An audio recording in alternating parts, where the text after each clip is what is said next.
గత శనివారం అంటే జూన్ 21, 2025 తెల్లవారుజామున బ్రెజిల్కి చెందిన ఓ ట్రెక్కింగ్ బృందం ఇండోనేషియాలోని అందమైన మౌంట్ రెంజాని అగ్నిపర్వతం శిఖరానికి చేరుకునేందుకు వడివడిగా పైకెక్కుతున్నారు. బ్రెజిల్ కాలమానం ప్రకారం సరిగ్గా శనివారం ఉదయం 6:30 గంటల సమయంలో ఆ బృందంలోని జూలియానా మారిన్స్ కాలు స్లిప్ అయ్యి అగ్నిపర్వతం లోపల వైపు 250 మీటర్ల లోతుల్లోనికి పడిపోయి అక్కడ చదునుగా ఉన్న ఒక ప్రదేశంలో ఉండిపోయింది ఆమె.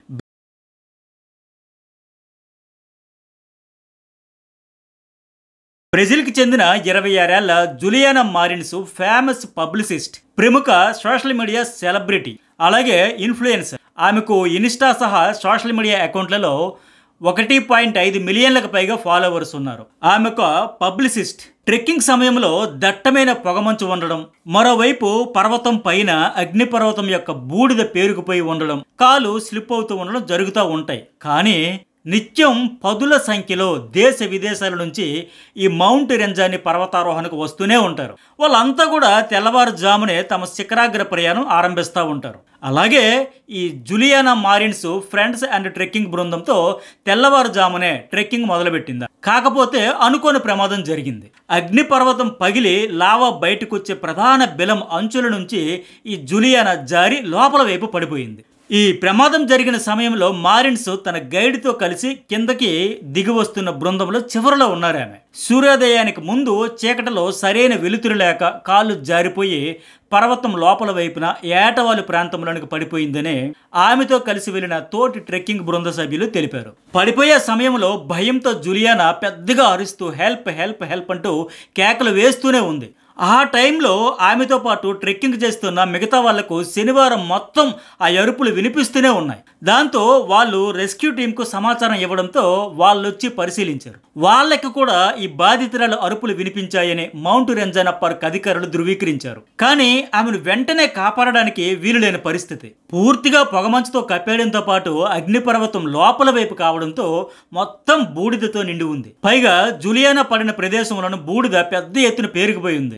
ఆమె ఆ బూడిదలో కొంత భాగం కూరుకుపోయింది. చివరికి డ్రోన్ పంపించి ఆమె పరిస్థితి ఏంటనేది అధికారులు అంచనా వేశారు. శనివారం డ్రోన్ పంపించే టైంలో స్పష్టంగా ఆమె బతికే ఉన్నట్టు విజువల్ ఎవిడెన్స్ దొరికింది.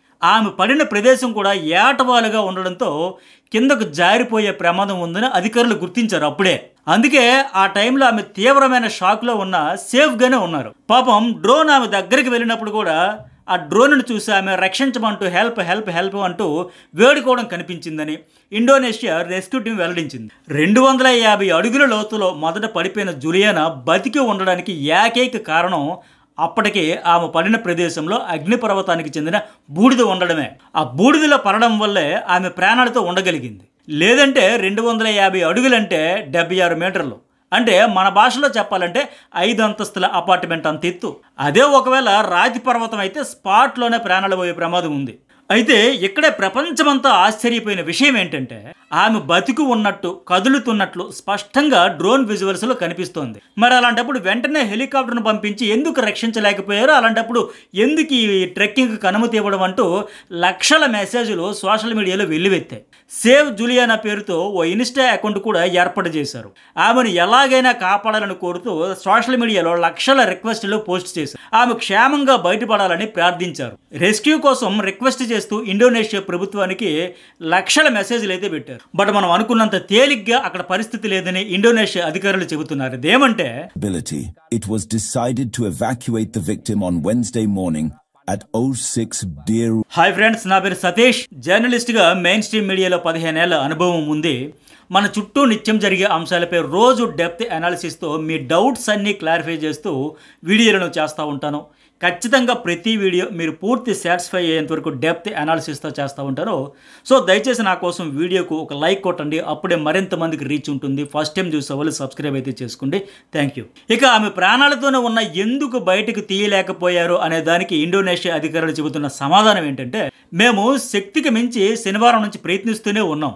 ఆమె 250 నుంచి 300 మీటర్ల లోతులో ఉన్నట్లు ఆ రోజే గుర్తించి ఈ రెస్క్యూ బృందాలు లోపలికి డ్రోన్స్తో దిగాయి. బట్ మా వాళ్ళు అక్కడికి వెళ్ళేసరికి ఆమె అక్కడ లేదు. అంటే ఆమె క్రమంగా అలా కిందకి జారిపోతుంది. ఆ బూడిదలో కిందకు కూరుకుపోయింది. మేము 300 మీటర్లు అంటే 984 అడుగుల లోతులకు వెళ్ళేసరికి ఆమె అక్కడ కనిపించలేదు.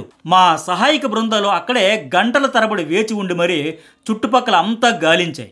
ఆమె కోసం పెద్దగా కేకలు వేసినా అటు నుంచి ఎలాంటి స్పందన రాలేదు. అంటే ఆమె మరింత కిందకి జారిపోయిందనే విషయం అర్థమైంది మాకు. దీంతో శనివారం రాత్రికి ఏమీ చేయలేక పైకి వచ్చేసాం అంటూ ఇప్పుడు search and rescue office head Muhammad Hariyadi వెల్లడించారు. పైగా ఈయన మరో ముఖ్యమైన విషయం కూడా చెప్పారు. అదేమంటే వాళ్ళు శనివారం రాత్రి వరకు వెతికినా కనిపించకపోవడంతో ఆ మరుసటి రోజు థర్మల్ డ్రోన్లు, పర్వతారోహణ గేర్లు, అట్లాగే హెలికాప్టర్లను సైతం ఆమెను వెతికి తీసేందుకు వినియోగించినట్లు ఆయన ప్రకటించారు. బట్ అక్కడ ఆమె పడిపోయిన ప్రదేశంలో వాతావరణం ఏమాత్రం అనుకూలంగా లేకపోవడంతో పాటు ఆమె పడి ఉన్న ప్రదేశం చాలా నిటారుగా ఉన్న భూభాగం కావడం, దట్టమైన పొగమంచు పగట సమయంలో కమ్ముకొని ఉండడంతో తాము ఏమీ చేయలేని పరిస్థితులు నెలకొన్నాయని ఆయన చెప్పుకొచ్చారు. అయినా తమ ప్రయత్నాలన్నీ తీవ్రంగా చేశామని ఆయన చెప్పుకొచ్చారు. వాళ్ళు చాలా పవర్ఫుల్ కెమెరాలున్న థర్మల్ డ్రోన్లను వాడి ఆమె పరిస్థితి ఏంటనేది మరుసటి రోజు ఆదివారం కూడా తీవ్రంగా గాలించగా ఎట్టకేలకు సోమవారం ఆమెను వాళ్ళు 1600 అడుగుల లోతుల్లో జారిపోయి ఉండడాన్ని గుర్తించారు. ఆమె ఏకంగా 1600 అడుగుల లోతులో ఎలాంటి కదలికలు లేకుండా పడిపోయి ఉన్నట్లుగా వాళ్ళకు కనిపించింది. అంటే 250 అడుగుల లోతు నుంచి క్రమంగా 1600 అడుగుల వరకు జారిపోతూ కిందకు వెళ్ళిపోయింది. అందుకే డ్రోన్లలో ఒక్కో రోజు ఒక్కో ఎత్తులో ఆమె ఉండడం కనిపించిందని ఇండోనేషియా అధికారులు ప్రకటించారు.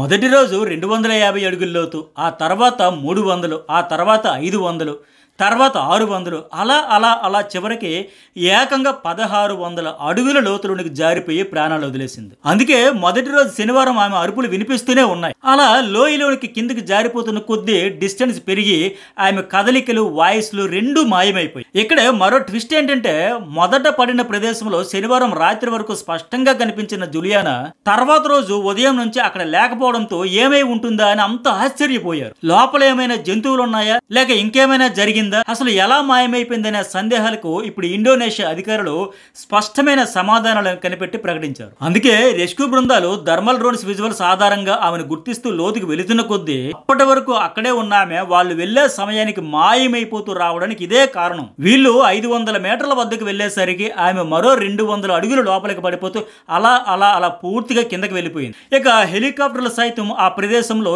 ఏమీ చేయలేకపోయాయని అధికారులు ప్రకటించారు. ఎందుకంటే అక్కడ వాతావరణం చాలా ప్రమాదకరంగా ఉండడంతో పాటు అసలు ఆమె ఎక్కడుంది అనే క్లియర్ విజువల్స్ లేకపోవడంతో సోమవారం అంతా వెతికిన తర్వాత హెలికాప్టర్లు వెనుదిరిగాయి. మళ్ళీ మంగళవారం ఉదయం నుంచి వెతకాలని నిర్ణయించారు. బట్ ఎలాంటి వాతావరణ పరిస్థితులు, చీకటిలోనైనా క్లియర్ గా ఇమేజిన్ తీయగలిగే ఈ థర్మల్ డ్రోన్లు జులియానా ఎక్కడుందో మంగళవారం ఉదయం కనిపెట్టేశాయి. ఈ జులియానా రెంజానీ పర్వతం పైనుంచి లోపలికి శనివారం ఉదయం పడిపోయిన తర్వాత ఎట్టకేలకు ఆమె మృతదేహం మంగళవారం అంటే 3 రోజుల తర్వాత 1600 అడుగుల లోతులో డ్రోన్లకు కనిపించింది. ఈ 3 రోజులు తిండి నీళ్లు లేవు.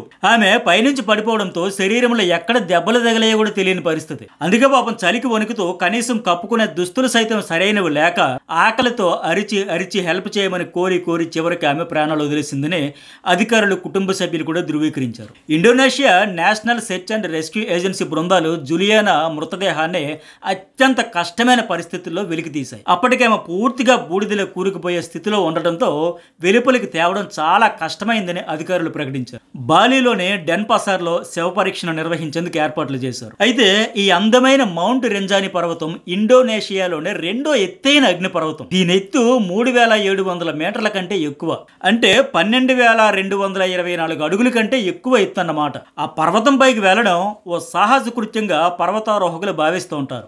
ఏటా 100 మంది దేశ విదేశాల నుంచి ఈ ట్రెక్కింగ్ కోసం ఇండోనేషియా వస్తుంటారు. బట్ అందమైన ఈ పర్వతంపై ప్రమాదాలు సైతం తరచూ జరుగుతూనే ఉన్నాయి. 2022లో ఈ రెంజానీ పర్వత శిఖరం పై నుంచి పడిపోయిన ఓ పోర్చుగీస్ వ్యక్తి కూడా మృతి చెందాడు. ఈ ఏడాది మే నెలలో మలేషియాకు చెందిన ఓ పర్వతారోహకుడు ఈ అగ్నిపర్వతం ఎక్కే ప్రయత్నంలో కింద పడిపోయి చనిపోయాడు. ఇప్పుడు సోషల్ మీడియాలో 1.5 మిలియన్ల ఫాలోవర్స్ ఉన్న ఈ పబ్లిసిస్టు ఈమె ప్రాణాలు కోల్పోయింది.